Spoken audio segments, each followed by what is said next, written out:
Hi everyone, it's Kylie from KFH Accounting here. I just wanted to do a short little video today to talk about how to keep better financial records.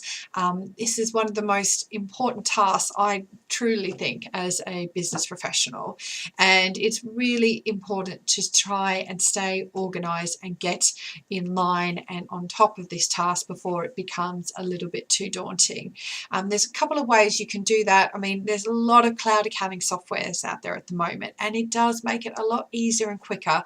So as a practice, we use QuickBooks Online. I think it's a fantastic software, and one of the best bits I find is the bank reconciliation part.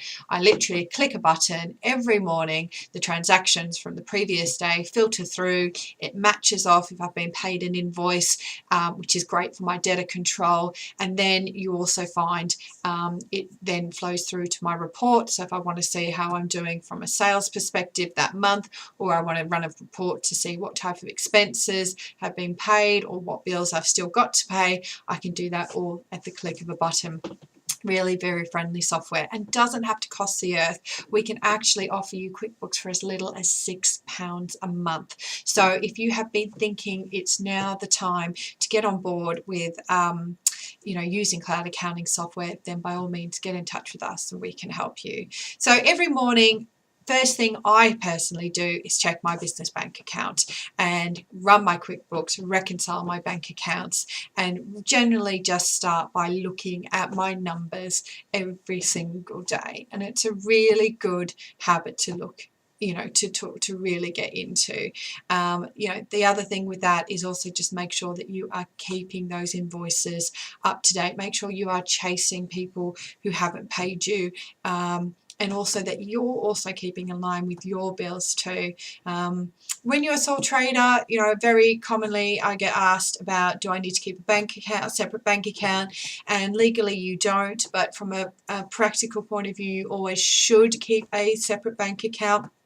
Really just makes this whole getting on top of your numbers so much easier, because you can actually get a sense of how your business is doing. If you muddle your income and your expenses all with your personal ones, you're never going to know, until you actually start reconciling every transaction as to how your business is going. And I think that's really important in terms of as we all move forward and try to grow our businesses.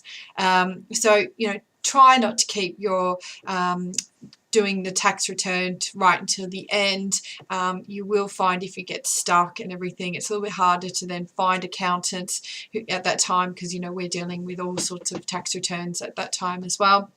And definitely just keep a track of your money in and your money out, and regularly look at that. So look at what you're spending before you're like, oh my God, that course sounds amazing, I really need that.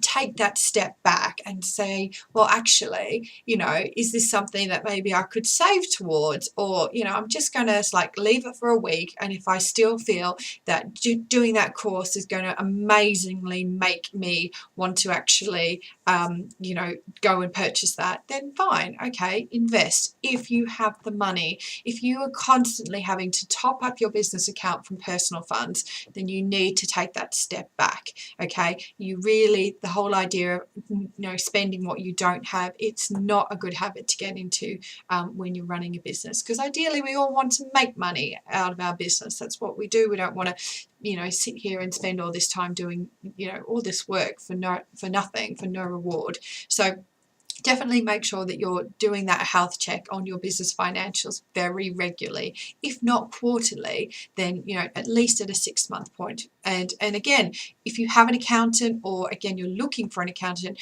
we can help you with this. I regularly do cash flow forecasts, or we look at profit and losses at different points in times with a variety of clients, and it really helps them come into perspective as to how they're actually doing. So that's just a few tips I had today about keeping on top of your financial records.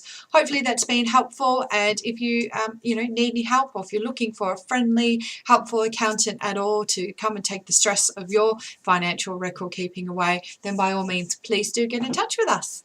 Thanks, bye.